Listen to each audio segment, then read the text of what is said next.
10 মাহৰ বেছি লাগিব কওঁতে এটা আমি দুটামান কথা ক'ম তেওঁলোকৰ দিনত যিবিলাক কাঠৰ দলং আছিল আজি পকীকৰণ কৰা হ'ল 1 নম্বৰ কৈছোঁ 2 নম্বৰ কৈছোঁ মাত্ৰ 5000 টকা সেলফ হেল্প গ্ৰুপক দিছিলে সেই সেলফ হেল্প গ্ৰুপে আজি 25000 টকা পাইছে তাৰপিছতে কৈছোঁ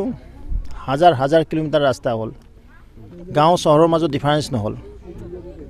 দেশ স্বাধীন হোৱাৰ খৰক সময় প্ৰায় 60 বছৰ কংগ্ৰেছ দলে শাসন কৰিছে আৰু তেওঁলোকে কাক প্ৰশ্ন কৰে তেওঁলোকক প্ৰশ্ন কৰিবলৈ তেওঁলোকে কি কৰি থৈ গৈছিল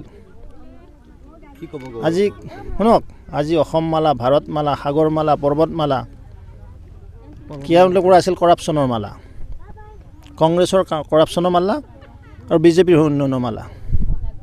কিন্তু মানুহক শাৰীৰিকভাৱে আক্ৰমণ কৰিব নালাগে আইনটো কোনো হাতত তুলি লোৱা এখন সমাজৰ এইটো দায়িত্ব নহয় কোনো ব্যক্তি বা কোনো ইণ্ডিভিজুৱেলে কিন্তু আইনখন হাতত তুলিব নালাগে ল একাউণ্টিংলি প্ৰচিড কৰিব যদি কিবা ভুল কৰিছে তেওঁ আইন আছে আদালত আছে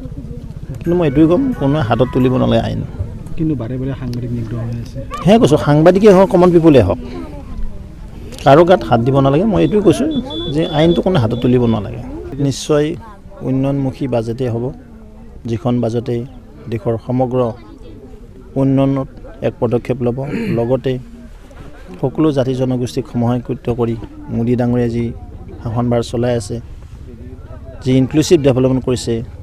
এই ইনক্লুচিভ ডেভেলপমেণ্ট এই বাজেটে প্ৰতিফলন কৰিব এখন পপুলিষ্ট বাজেট আৰু এখন উন্নয়নমুখী বাজেট হ'ব হাজাৰ নহয় কোটি তাত সন্মানৰ ব্যক্তি গৈছে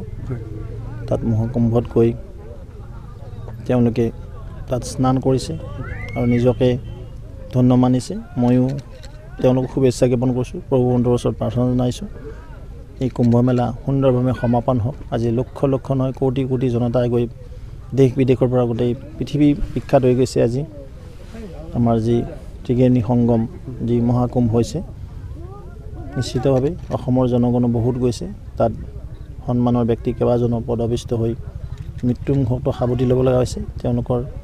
পৰিয়াললৈ সমবেদনা জ্ঞাপন কৰিছোঁ আৰু যিসকলে মানে পৰলোকগামী হ'ল তেওঁলোকৰো আত্মাই চিৰশান্তি লাভ কৰক তাকে মই ভগৱন্তৰ ওচৰত প্ৰাৰ্থনা জনাইছোঁ